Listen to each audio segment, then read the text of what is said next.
Riwayat Bukhari juga menjelaskan Nabi kita Muhammad SAW pernah keluar di malam hari lagi terang langit, bintang-bintang kelihatan, gemerlapan. Apalagi zaman dulu tidak ada penerang lampu seperti kita, tidak ada penerangan lampu. Jadi kalau orang makin gelap, tidak ada penerangan lampu, makin terang kita melihat langit. Ya. Kelihatan bintang-bintang gemerlapan, kata Nabi SAW, apakah kalian lihat bintang-bintang itu? Kata mereka para sahabat, tentu ya Rasulullah, jelas sekali, terang. Kata Nabi SAW, demi zat yang ubun-ubunku dalam genggamannya, demi Allah, nanti kalian di istana, kalian di surga akan melihat istana-istana di atas kalian, derajat di atasnya, seperti kalian lihat dari bumi sekarang bintang-bintang itu. Jauh sekali, cuma bisa lihat cahayanya. Lalu mereka pun berkata, ya Rasulullah, apakah itu duduknya, tempatnya ahli surga, tempatnya para nabi-nabi? Kata Nabi SAW, bukan. Itu adalah tempat orang-orang soleh dari umatku. Perbedaan derajat di antara mereka. Jadi sangat luar biasa. Oleh karena itu teman-teman sekalian, jangan mulai sekarang, mulai detik ini, ubah sebuah pola hidup yang selalu ada pada diri kita. Seperti misal, banyak orang di antara kita banyak buang-buang waktu kosong. Waktu kosong. Pada saat lagi waktu kosong, kemana kebanyakan orang? Ke pasar, ke mall, habisin waktu. Berjam-jam habisin waktu di situ. Di mall teman-teman sekalian, di dalam sebuah hadis Bukhari dikatakan syaitan menancapkan bendera perangnya di mall, di pasar.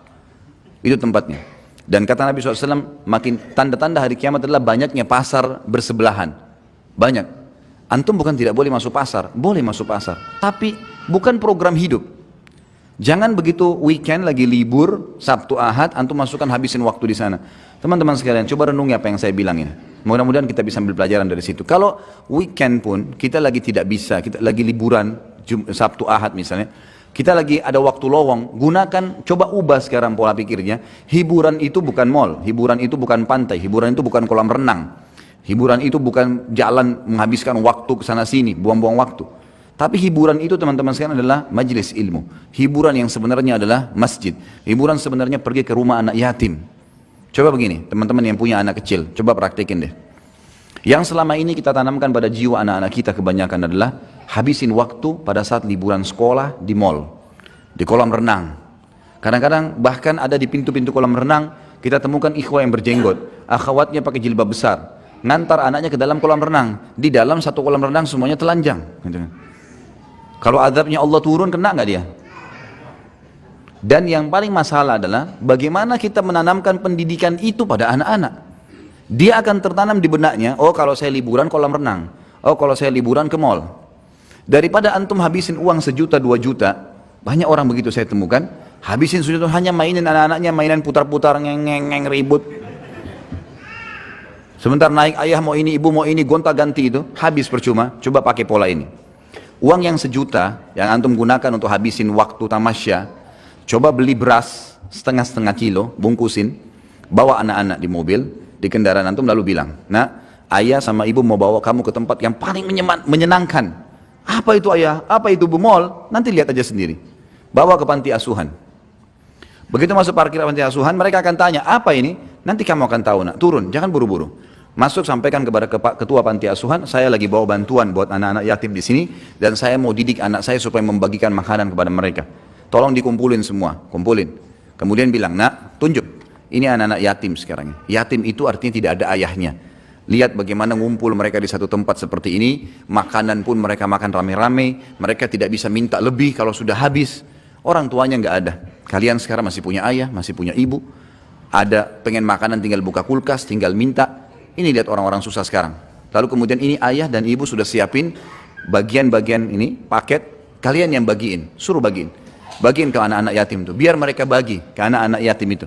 Kemudian suruh anak-anak yatim itu cerita, bagaimana rasanya tidak punya ayah, bagaimana rasanya tidak punya ibu. Dengan bahasa mereka, anak yatim kepada anak-anak kita. Saya jamin teman-teman sekalian, setelah pulang dari situ anak antum jadi orang baik sampai mati. Karena program hidupnya sekarang adalah bantu orang susah.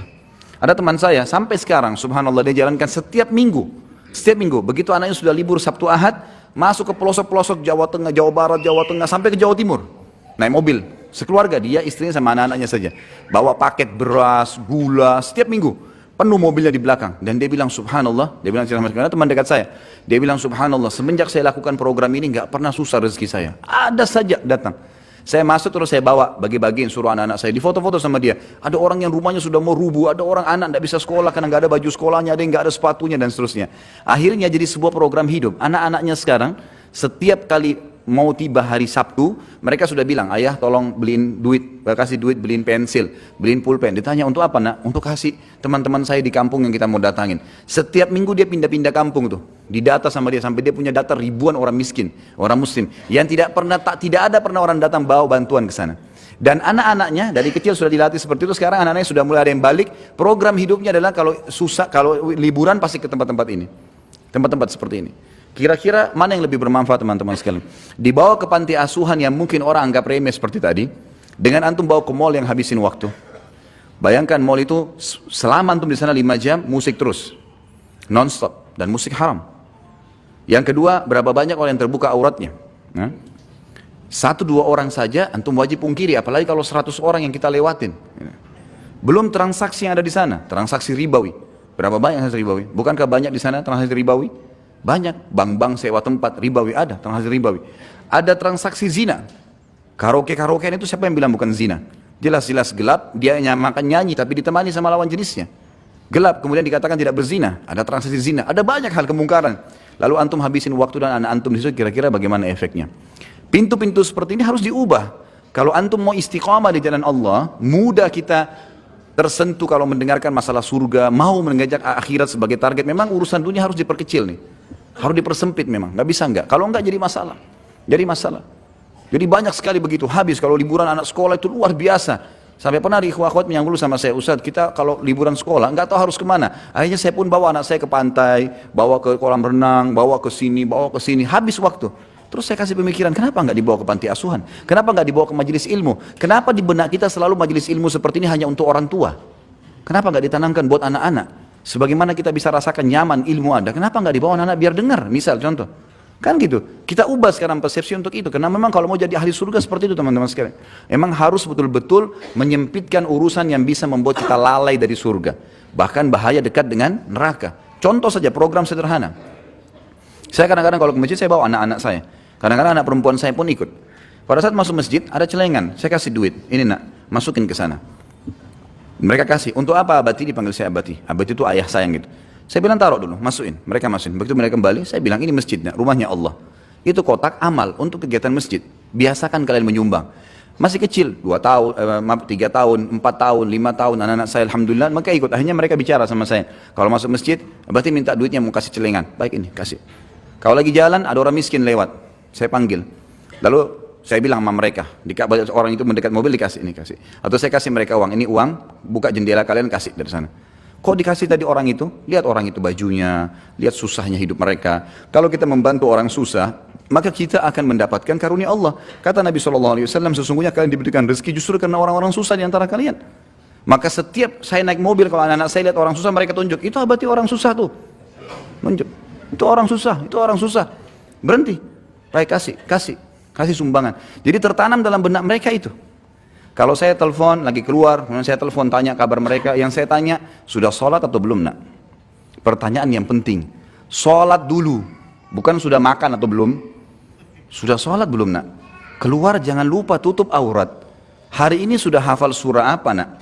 Oh surah ini ya, baik, berarti mau dengar. Coba baca deh. Baca, mereka semangat karena orang tuanya selalu tanya. Jadi itu yang kita hidupkan dalam suasana mereka. Kalau ini, antum sedang mencetak kader-kader Rabbani. Ini yang dekat dengan Allah SWT dan ini menjadi aset amal jariah.